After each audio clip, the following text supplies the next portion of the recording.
the Lake Show, recruiting, they thought, their coach. And Dan Hurley makes up his mind. He's staying at UConn, turning down a reported 6-year, $70 million offer from the Lakers to stay with the championship and reigning champions, UConn Huskies basketball program. Woj, who broke the news that the Lakers were all in on Hurley last week, also had the news today that UConn's Dan Hurley turned down the Lakers' 6-year, $70 million offer. He will return to chase a third straight national title. LA would have made him one of the NBA's 6 highest paid coaches. Turns it down after meeting with Jeannie Buss and Rob Pelinka, their general manager. This was Friday. And then again met at Madison Square Garden at a Billy Joel concert on Which is a terrific detail. Yes. Was this before or after Piano Man played is what I'd like to know. Are we talking strictly 80s Joel that we're playing, or is it more classic Joel? Chad. So good. If it was after Piano Man, it was a somber song. We only play 80s Joel. That's the band from Step Brothers that Horatio Sands fronted. Remember? Oh. Sorry, only 80s Joel. That's all we play. Horatio Sands. Great drop. It's Catalina wine mixer. He was the band. The best wine mixer. This decision was made by Hurley late last week, and I'm not talking about Saturday at Billy Joel, because this is the Los Angeles Lakers we're talking about, Chad. This is not the New Orleans Pelicans or the Memphis Grizzlies or the Charlotte Hornets. The Los Angeles Lakers all in on their guy, and their guy stays where he's winning titles, not where they were pitching the plan to go win titles with the Los Angeles Lakers. Hurley stays in college basketball. Well, it's not the Memphis Grizzlies. It's not the New Orleans Pelicans. It's not some of the other teams that you could name. That's not the Lakers. But you could also argue those organizations are better than the Lakers in recent years. Hutton, I am going to go at this from a slightly different angle. We'll talk about the implications on college basketball, which is bad news for the rest of college basketballs, because Dan Hurley has built an absolute Goliath in Storrs, Connecticut. He is winning back-to-back national championships at a school that John Fanta informed us is millions of dollars in debt, okay? Dan Hurley decided to come back to a school that's in debt to try to win a third straight national championship, and UConn is going nowhere. It's a huge brand in college basketball. We all know this. And Dan Hurley's a hell of a college basketball coach, and they're going to continue to win at the absolute highest level. That's the exact opposite of what the Los Angeles Lakers have done since Dr. Jerry Buss died. We've spent a lot of time on the show poking fun at the fact that Bronny James, and not to his fault, not to the young guy's fault, but because of his dad, is the ultimate Nepo baby in this whole thing. If he gets drafted after averaging 4.7 points per game at USC for a bad USC team, he is a Nepo baby. He is riding the coattails of his father, and that's the reason he's getting drafted. That's why we call him a Nepo baby. I think the same could be said for Jeannie Buss and her ownership tenure of the Los Angeles Lakers. And I've got some stats that back this up. Since Dr. Jerry Buss died in February of 2013, the LA Lakers, under the leadership of Jeannie Buss, their record is 405-13. That is a 45% winning percentage. Teams that are better during that stretch, we're not talking about a couple of seasons. This is over a decade. Franchises in the NBA that are better. Dynamite franchises. Legacy franchises like your Washington Wizards, the New Orleans Pelicans, the Atlanta Hawks, not the Atlanta Braves, the Denver Nuggets, or as I like to call them, the Nug Nugs, the OKC Thunder, the Toronto Raptors, and yes, the Los Angeles Clippers all have better winning percentages than your Los Angeles Lakers. Jeannie Buss has done a terrible job as an owner. Here are her coaching hires. Byron Scott, gone quickly. Luke Walton, gone quickly. Frank Vogel, smart guy, good coach, won a championship in a COVID-shortened season in a bubble in 2020. Gone 2 seasons later. Darvin Ham, gone after 2 seasons. And now there's a big question mark because Dan Hurley decided, I'd rather stay in college basketball where I have to deal with NIL and transfer portal and my employer being in debt and my school being in financial problems as opposed to coaching the Los Angeles Lakers. And to me, that's a statement on Jeannie Buss and bad leadership. And let me give you another problem with the bad leadership of the Lakers. You don't allow yourself to get held hostage by a 40-year-old LeBron James. I will continue repeating this over and over again. LeBron James is still a good player, but LeBron James ain't going to be doing this for more than 2 more seasons. So if you were allowing LeBron James, who has brought you 1 title for an organization that has won 17 total, tied with the Boston Celtics. That's about to be 18 for the Celtics, and then they'll have 1 more. But 17 titles. LeBron's responsible for 1 of them. And you're going to give an aging LeBron James carte blanche to draft his son that's not ready to play in the NBA. And that's what's going to happen. When you make decisions like that, you jeopardize what your father built with the Lakers brand, the Lakers dynasties, not dynasty. We're talking multiple dynasties under Dr. Jerry Buss. And you have a franchise that is getting turned down by Dan Hurley, and now you're probably going to hire J.J. Redick. Is it a good job in the NBA? Yes. Because they still have 17 titles. Even if Jeannie Buss is responsible for 1 of them, they have 17 total, tied with the Celtics. But they got to figure something out here because it has not gone well at all under her leadership, and it's not like you can force her to sell. It's her team.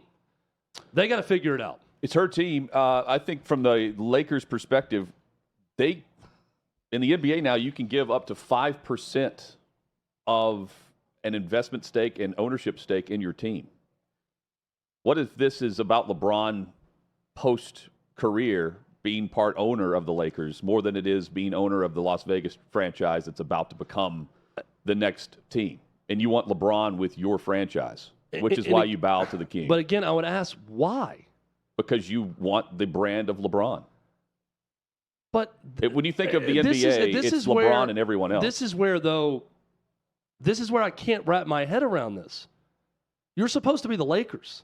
Like, it's the Lakers and the Celtics. Like, you're supposed to be the Lakers. I'm going to give up 5% of they did with Magic Johnson. The team that and go back and watch Winning Time if you haven't. It's a terrific show. That's one thing Jeannie Buss has done very well. She was an executive producer. She got an EP credit on Winning Time and told a lot of gossip about her family and everything. And she was portrayed very favorably as young Jeannie Buss starting out working in the front office of the Lakers back in the 80s. It's a very good watch, very entertaining. John C. Reilly, terrific as Dr. Jerry Buss. But he mortgaged everything he had to buy the Lakers, put himself in a ton of debt, started Showtime, made it an entertainment venue, did all of these things to make the Lakers, and it wasn't like he bought a bad franchise. They were good before he bought them, but he turned them into something even more. And now, after he dies, his daughter wants to give 5% of that to LeBron James? Well, I'm not saying she does. I'm just throwing out it. If you know that he wants to own a team and he wants to, I mean, we know that Bronny James, if it's a 2-way contract, yeah, it ends up being, or if he's with the Lakers, who knows, or the Suns or whoever. He's eventually going to play for the team that his father is going to own. Look, I'd put it this way, and this is not anti-LeBron. LeBron, he's, to me, top 5 for sure, probably the second best player in the history of the game, behind Michael Jordan, in my opinion. But this is kind of like the Wizards giving everything that Michael Jordan wanted at the end of his tenure. And I just don't understand why you'd want to give up ownership stake or decision-making with the franchise, because the Lakers brand has to be bigger than LeBron James. And when you start to make deals like that, I don't think it's honoring what her father built with that team at all in doing that. Well, think about now the Vegas franchise, Hutton, if it's a expansion team where you're starting new, like, yeah, I can understand. I understand why the Charlotte Hornets were in business with Michael Jordan in the state of North Carolina, right? Yeah. But it's the Lakers. Like, they don't need LeBron James to be in an owner's box to be successful. Well, think, too, about, Hurley's saying the same thing. I mean, the offer, while it looks steep on paper, 6 years, $70 million, that would have made him, the top 6 paid coaches in the league? And you're the Lakers going after your coach? Like, that, if you're just doing that. Which reportedly is basically a worse offer than what Kentucky was offering Hurley. But consider all of that. And then consider that they've had 6 coaches, 7 head coaches now, since 2011 when Phil Jackson was the head coach. They've had 7. No head coach has lasted more than 3 seasons with the Lakers since Phil Jackson was there. And while it's Jeannie Buss at the helm of much of that, Chad, LeBron James came in whenever Luke Walton was in his final year there. And he was out, and all of a sudden, all the coaches started coming through the door, and they're not doing anything without LeBron and his blessing. LeBron's not going there without having that type of power. He wasn't going anywhere. He would have had it in Cleveland, too, had he stayed. He would have certainly had it in Miami. He's had it everywhere he's been, and he has it now with the Lakers, and he's had it. So the assumption that, LeBron's playing a big part in all of this, sure. I also, if I'm Hurley, you have to talk to LeBron James in this process. You must. That's the story to me. What was said between those? What did LeBron say? Yeah. What was the conversation like between the guy that truly has all the power and the player who has a son who's a second round at best pick and is in some cases being mocked in the first round, which is, I'm mocking that. Chad, you have to talk to that guy. And all the reports right now are just Rob Pelinka, who, do we really think Rob Pelinka is making any decision solely based on his judgment? No. Not unless it's, the 15th player on the roster on a game day.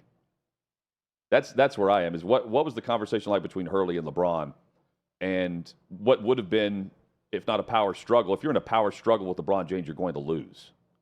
So if you're the head coach and there hasn't been a head coach that's lasted more than 3 seasons with the Lakers since 2011 when Phil Jackson was out, and that LeBron's there for at least 2 more years and Bronny James is coming on board, what do you do if you're Hurley, he's got every bit of power right now at UConn. He's going to have that and more if he goes to the NBA.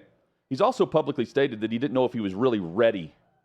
He's got to learn a bit more about the NBA process of being a coach at that level compared to what he's used to being, and not just portraying, but who he is on the sideline in college.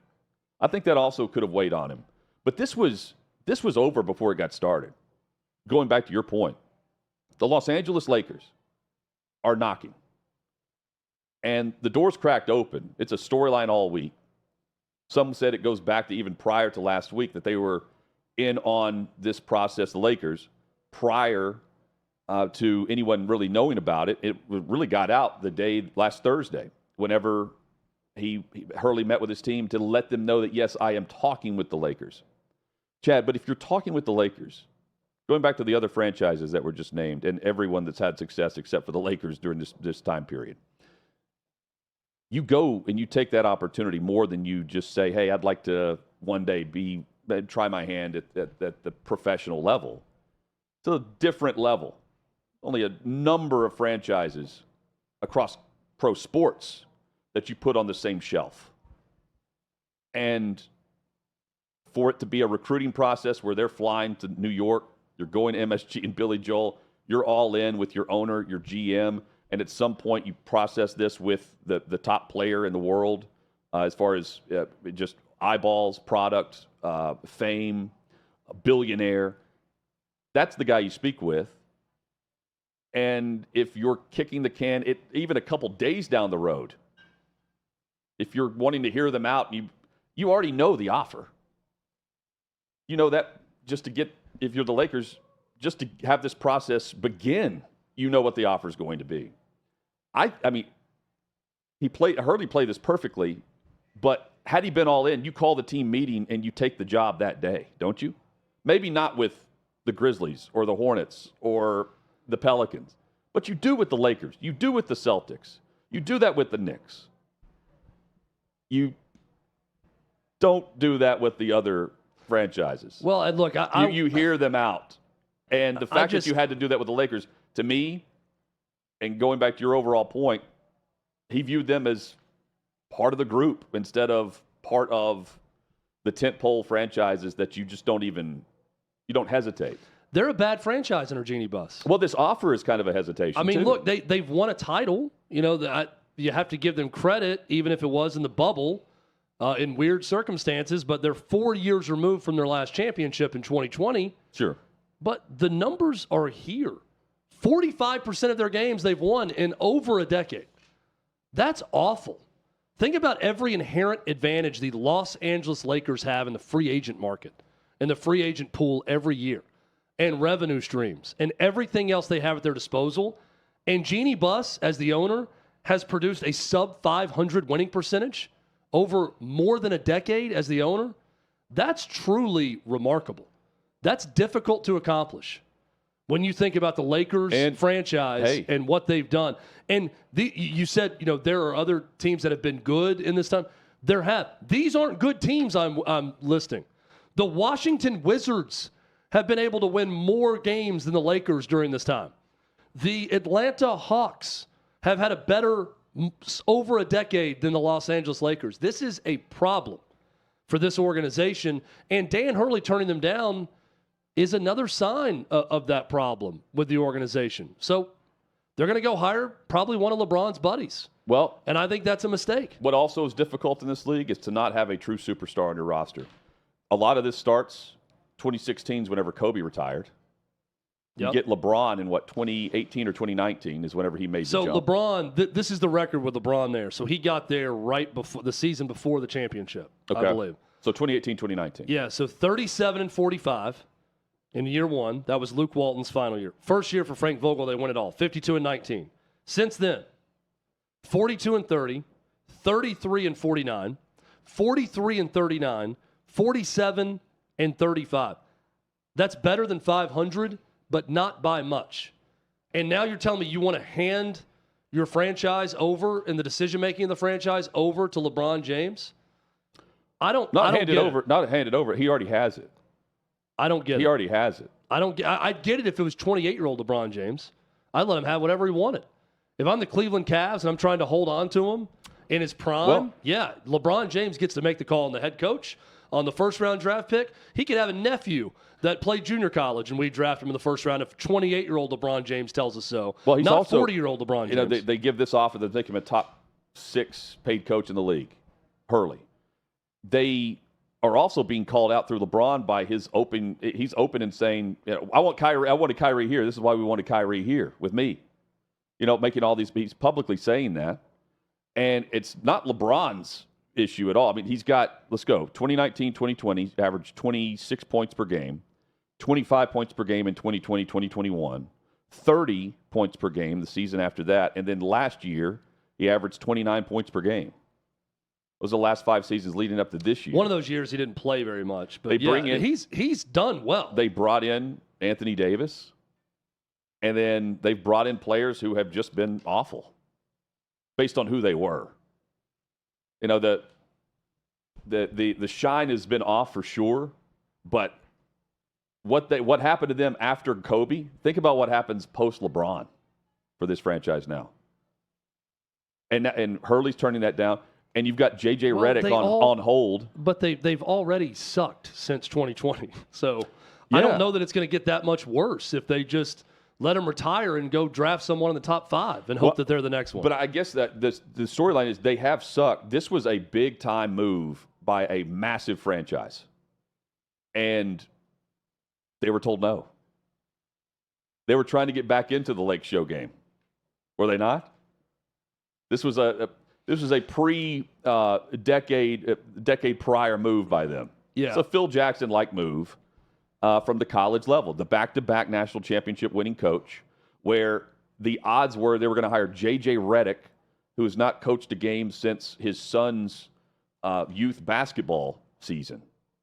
Like that's. So let me clarify. You go from that to Dan Hurley. Let me clarify something quickly, Hutton, because there was a video posted that incorrectly said I was stating that Dan Hurley is the next Pat Riley that I saw. I may have been confusing when I was saying this. It's J.J. Redick. That's the one that insiders are saying is the next Pat Riley. Yeah, you said J.J. I know Redick. I said that. I'm saying there was a video labeled that said I was saying Dan Hurley as the next Pat Riley. Okay. No one's saying Dan Hurley's the next Pat Riley. People that are around the Lakers, what they're selling to the public is they get strong Pat Riley vibes from J.J. Redick. Pat Riley was in media. before he became an assistant coach. J.J. Redick is in media. Pat Riley was a former player. J.J. Redick is a former player. Charisma-wise, the ability to command a room, they see Pat Riley and J.J. Redick. That's what the organization sees. Jeannie Buss, someone who knew Pat Riley very well, she sees Pat Riley and J.J. Redick, not Dan Hurley. Dan Hurley is the accomplished two-time national champion. Everything we've listed, we could go through his resume and why it makes a ton of sense. But I was saying that I'm actually getting warmer to the idea of J.J. Redick if you truly believe those things, that you have found a guy who is going to command a room and command an organization and could be Pat Riley. Sign me up for that if that's what you truly believe is going to be the case. Well, I mean, all they have to do is sign up LeBron. Whoever's going to come in is drafting Bronny, right? And for 2 more years at least, you've got LeBron calling the shots. But that's not new. And that's not new for all the other franchises either. You know, the max contract guys, Jack. If they want something done, you get it done. If Luka's not happy in Dallas, peace to their coaching staff, right? And Barkley's admitted this. So you think they should go back to Redick now? I get it. I get it for max contract guys that are your franchise for the future. I'm going to continue to die on this hill, I guess, and say I do not understand it for 40-year-old LeBron James, who's already talking about 1, maybe 2 more seasons, and is going to go into ownership and do all these other things, and that just came off back-to-back first-round playoff exits for you. I don't understand why you mortgage everything at his whim if you're them. If you're Anthony Edwards and the T-Wolves and you just signed him in his prime for a 7-year extension, yeah, he can have a lot of say in what happens within the organization. I don't understand how the Los Angeles Lakers have fallen so far as to put themselves in this position. They should be better than this. Top paid coaches in the NBA right now: Steve Kerr, Greg Popovich, Eric Spoelstra are your top 3. And all 3 deserving. And they're making $15 million plus. Yep. Monty Williams with the Pistons at $13 million. Interesting. And Mike Budenholzer with the Phoenix Suns at $10 million. He's won a title. And, of course, Monty Williams has not. But what the Lakers just offered would have put Hurley around that threshold. Around the Budenholzer threshold? Budenholzer and Mike Brown, the head coach of the Sacramento Kings. This through Front Office Sports. And Nick Nurse. He would have been paid more than Nick Nurse. Who's won a championship, Nick Nurse, with Toronto. And now with the Sixers. Yeah, I also don't know if you're going to make a run at Dan Hurley with everything he's done, how you don't offer to make him second or third on that list. Well, but when he turns you down on Friday and you come back Saturday at the concert, at the Billy Joel concert, he's playing the hits. You know, right now Uptown Girl is playing. Well, he's playing the hits. Because Uptown Girl is playing, I love this tune so much, I'm going to give you $2 million more a year. Writes down another number and slides it across the table. You know? Oh, LeBron's here. Let's FaceTime LeBron. I'm having a hard time believing in Jeannie Buss, the owner, right now, until things dramatically turn around. And if she continues to be held hostage by LeBron James and they end up if they end up drafting Bronny with a 17th overall pick, which sounds insane right now, but I truly think is a possibility that they're going to do whatever LeBron says. And if LeBron says someone's going to draft him at the end of the first round, draft him now, they might do it. I will have lost all respect for the Lakers as an organization, as a brand, as an everything until there's new ownership. So how about Hurley now chasing history? So as this also from Woj, as swept away as Hurley became by the Lakers' courtship and a vision for him, he ultimately couldn't walk away from a chance to make history and pursue a 3rd straight title in college. Even before Lakers talks, Hurley already had a UConn offer to become one of the highest paid NCAA coaches, and those talks will continue, according to sources. He's definitely getting a bump. But this had to be But more remember what Fanta told us? That they're in debt. He said, I don't know that he can get a bump, but based on what they just paid him, because everything that they do is going to be looked at by the state. Being a state institution, they're already in so much debt, they had to pull all these strings and levers to get him the money that he has now that I don't – maybe he's just doing it to do it. Man, and what was the view of the Big East 10 years ago? Not what it is now. Not and with you just Pitino and him. And you just had a Big East coach turn down the Los Angeles Lakers. It's a boost for everybody. And that's Fanta brought that up with us on Friday. What would the coaches think if Hurley were to bolt? And I think, Chad, I was on board with what you're thinking. Thank God. UConn's not going to run through us again. And Fanta was like, well, actually, they're probably thankful that he's in the league because of the eyeballs and the money that's brought in and just the attention and the winning. And now you have that same coach in your conference turn down the Lake Show. I mean, that's huge. Hutton, I got a question for you. How liberal are you with the usage of make history? Like, can it be history for the school? Can it be like getting in the top 5 or something? Or, because I tend to believe that if you make history, you have done something for the first time, or you have passed a record that's never been reached before. Like Nick Saban has made history multiple times with his record and national titles and everything else, right? But a three-peat, I mean, how liberal, I'm not. Well, what I'm saying is three-peat has been done and much better by John Wooden and UCLA. But they won in 67, 68, 69, 70, 71, 72, 73. No I'm not putting him as the best coach of all time. In a row, yeah. I'm just asking the question. Because it has been done before is what I'm saying. I think this is fine in terms of using make history. Yeah.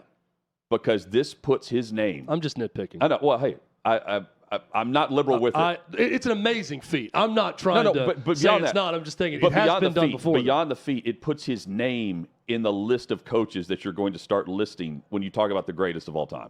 You're going to have Wooden, and then you start listing coaches. And Dan Hurley's name is there automatically. Yeah. Jay Wright was on that path. Did he win 2 or 3 national titles? Jay Wright. That's what I'm looking up now. He won. I know he won 2 at least. I think he won a third. I'm looking it up right now. Did he not win a third? Because we had a discussion about Villanova deserving to be a blue blood. No, they are a blue blood. No, but I'm saying UConn definitely is. No, I'm saying after their second. He won 2 national titles, so 2016 and 2018. He went to 4 Final Fours, 09, 16, 18, 22. 22. Won 2 titles. Yeah.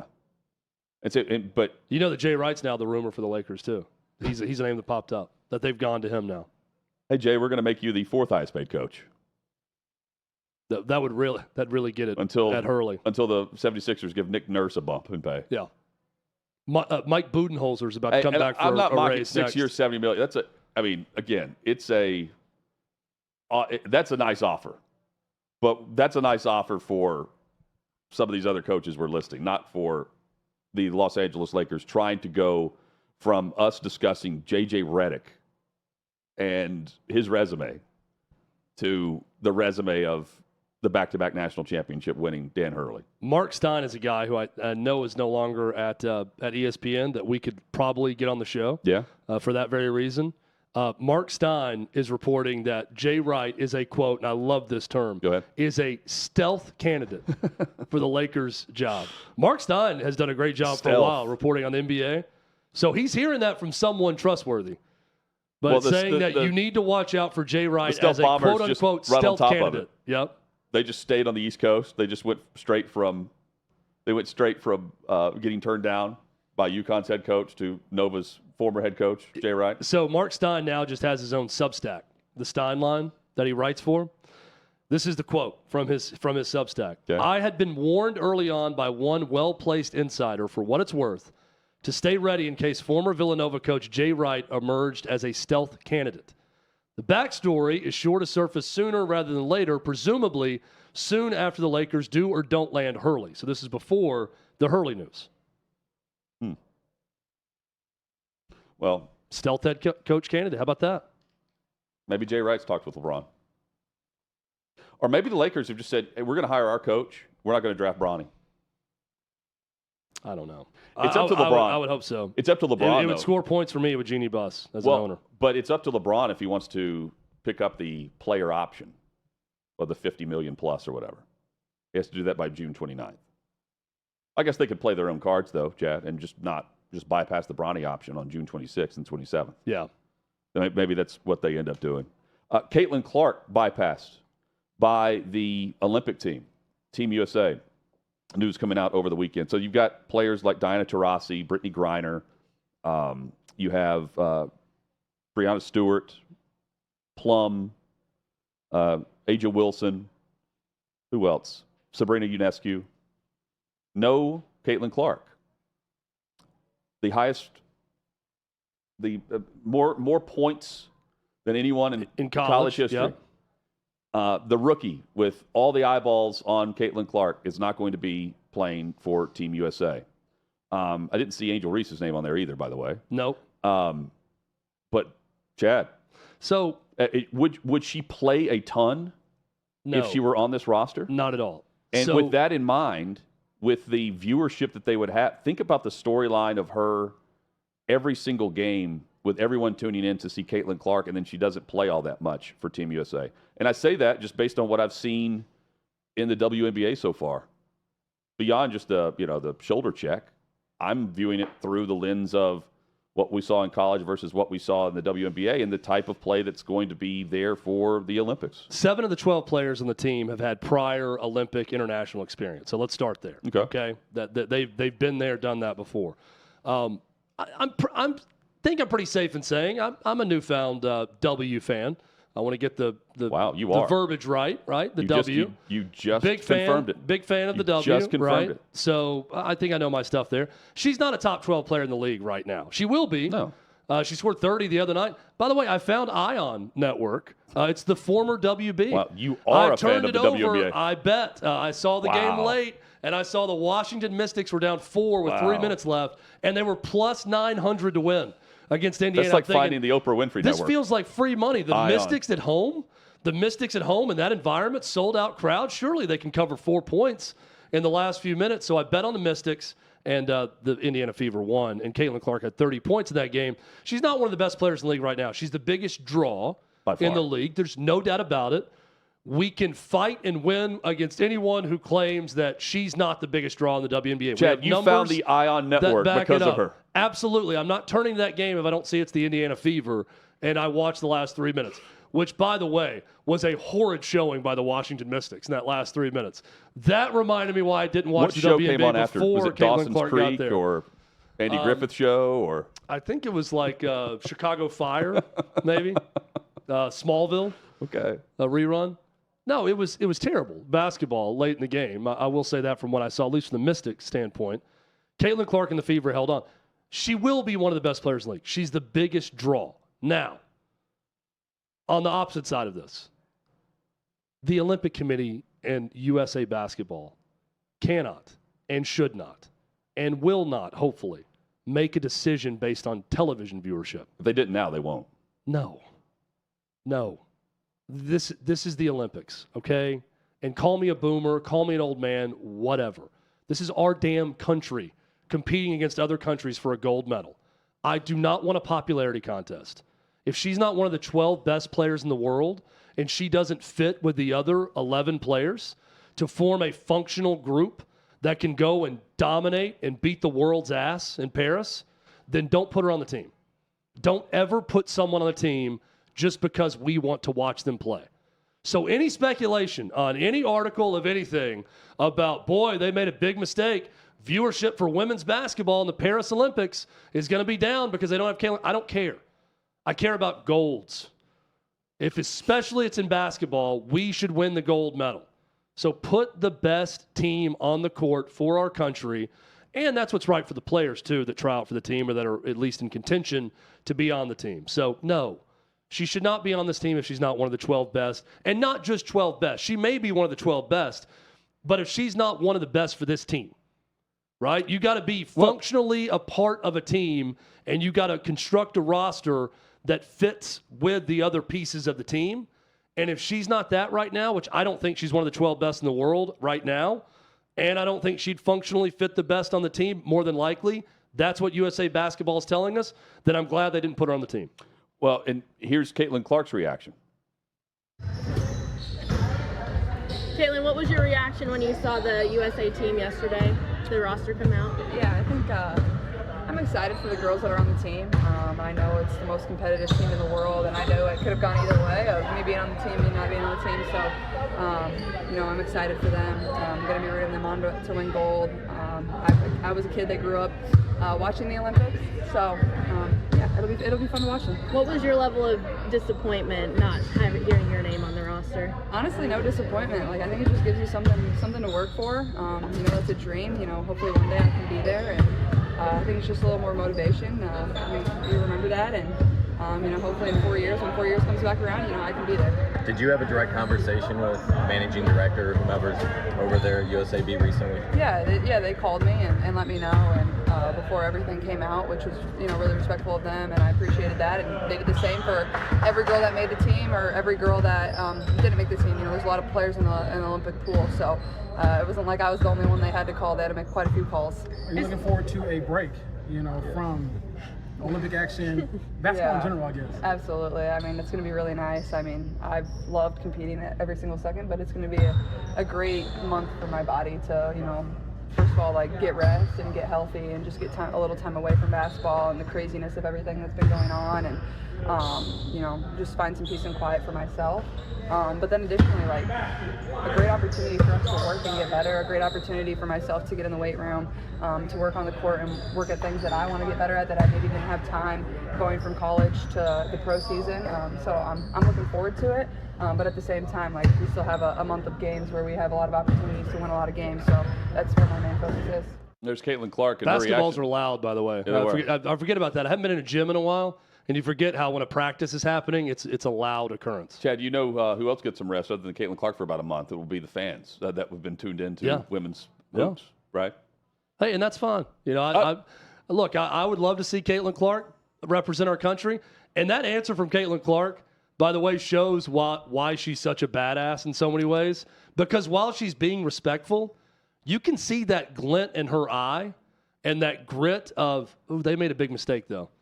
I'll just use it as motivation. I'll just use it as motivation now moving forward to make the team 4 years from now and fulfill that dream. Someone will miss a three, and everyone's going to say Caitlin would have made it. Yeah. And maybe she just tweets or it they out would have said, I would have watched Caitlin miss that three. I didn't see that girl miss the three because I'm not watching right now. Hey, just support your country. Watch if you want, don't watch, but let's put our best athletes and our best foot forward in every sport. Caitlin Clark won't tweet that. That is the American way. If there's a three that's missed at the buzzer, Angel Reese will. What was the tweet from, remember Brett Bielema? I don't know if they're still married. I think they are. Remember Jen Bielema, who had the karma tweet? It was Wisconsin lost to someone after they took the Arkansas job, and she posted karma. And then every time Arkansas lost, it was like this running tally of, just a reminder, Arkansas is 14-21 just since Jen this, Bielema put karma. Just hashtag karma. Hashtag karma, yeah. That's going to be Caitlin Clark. Just hashtag karma if they lose a game. This was in 2017. Brett McMurphy, since Jen Bielema tweeted hashtag karma in September 2013 after Wisconsin's controversial loss at Arizona State, Wisconsin is 50-12. Arkansas is 26-34. That's it. But it was a weekly thing. Every time Arkansas lost, they would update the tally of Wisconsin's record and Arkansas's since Jen Bielema's ill-fated tweet, or now I guess it'd be called a post. Do you think it would help or hurt Caitlin Clark's persona if she posted karma if the U.S. didn't win gold? Which is funny to think about. Nothing can hurt it. I think those that support her they'd support that. She's right. The USA screwed up not putting her on there. They would have won gold with her.